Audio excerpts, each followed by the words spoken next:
¿Y si todo lo que sabes de la historia es una mentira? La manipulación de las fuentes históricas. ¿Qué pasaría si te dijera que mucho de lo que aprendiste en el colegio podría ser mentira? Que los grandes héroes no fueron tan heroicos y que las versiones oficiales de la historia no son más que cuentos contados por los que ganaron. Bienvenidos a Aula Media. Hoy hablaremos de algo incómodo pero necesario. La manipulación de las fuentes históricas.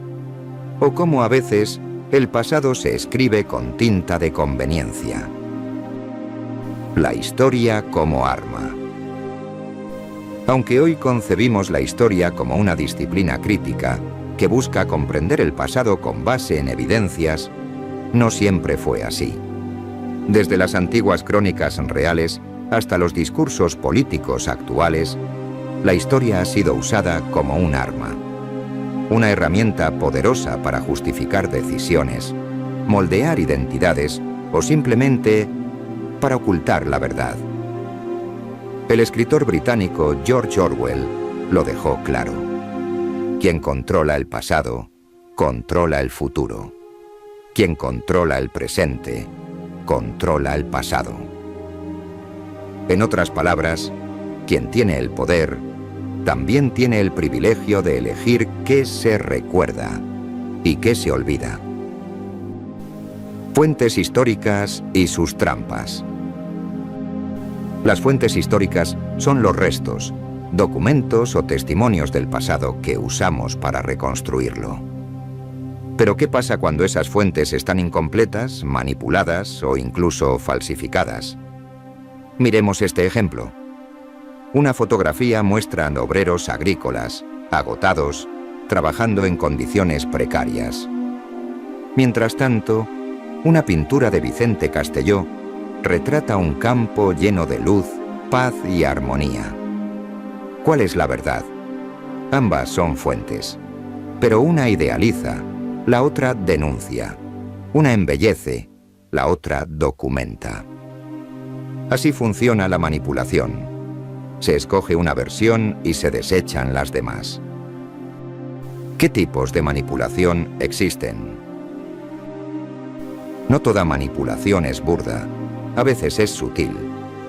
Veamos algunas formas comunes. Omisión intencional. Se eliminan documentos, testimonios o imágenes que contradicen una narrativa deseada. Ejemplo. En muchas biografías de próceres latinoamericanos se omiten sus errores, fracasos o contradicciones ideológicas. ¿Sabías que Simón Bolívar defendió la esclavitud en algunos momentos de su vida?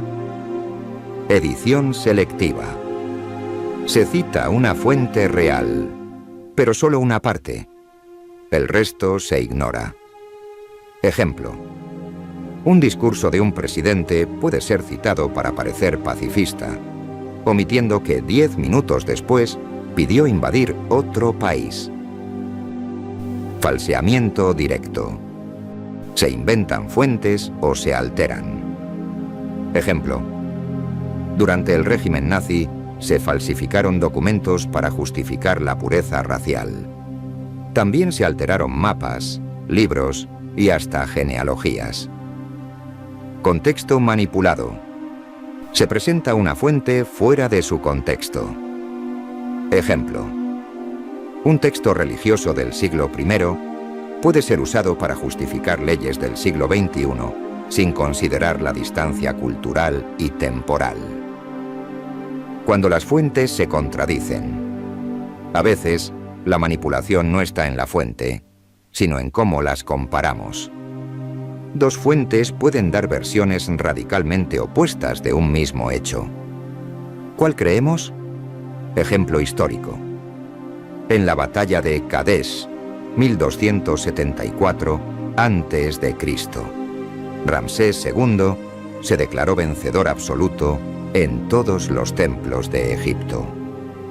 Pero las tablillas hititas, sus enemigos dicen que fue un empate negociado. ¿Y ahora? ¿Quién tiene la razón? El problema no es que una mienta y otra diga la verdad, sino que cada una representa una visión del mundo, un interés, una necesidad política. El trabajo del historiador es comparar, confrontar y entender el contexto. Los grandes maquilladores de la historia. Veamos algunos casos célebres de manipulación histórica. El Imperio Romano y la Damnatio Memoriae. Cuando un emperador caía en desgracia, el Senado podía ordenar borrar su nombre, destruir sus estatuas y eliminarlo de los registros, como si nunca hubiera existido. ¿Cuántos emperadores romanos han sido borrados de nuestra memoria colectiva? La Iglesia y la memoria de las mujeres. A lo largo de siglos, muchas mujeres sabias, científicas, filósofas o médicas fueron eliminadas de los textos oficiales. Hipatia de Alejandría, por ejemplo, fue asesinada por fanáticos cristianos y su legado fue borrado durante siglos. Los textos escolares y las independencias. En muchos países latinoamericanos, los libros de historia siguen mostrando una independencia gloriosa, sin mencionar la traición a los pueblos indígenas, los intereses económicos criollos o las guerras civiles posteriores. ¿Quién decide qué entra en el currículo escolar? El Holocausto negado. A pesar de las pruebas abrumadoras, aún hay quienes niegan el Holocausto.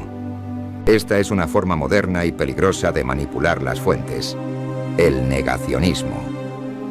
Se desacreditan fotos, se alteran cifras, se fabrican testimonios alternativos.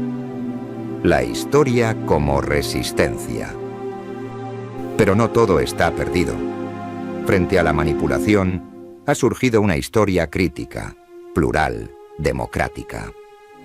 Hoy tenemos acceso a archivos digitales, colecciones abiertas, testimonios orales, arqueología social, estudios de género y fuentes audiovisuales. Cada vez más se escucha la voz de los vencidos, de los olvidados, de los silenciados. Ejemplo. En los últimos 30 años se ha redescubierto la historia afrodescendiente y andina en América Latina. Se han publicado relatos que estaban escondidos, censurados o despreciados. Eso también es historia.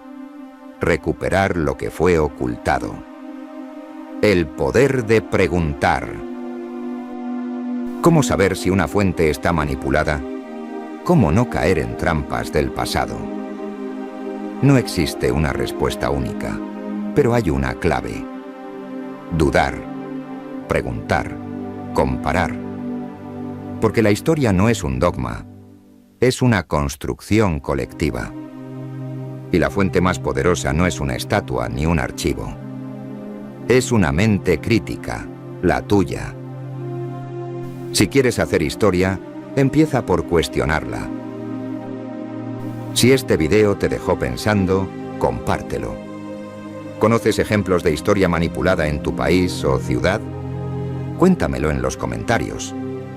Y si quieres más videos como este, suscríbete a Aula Media.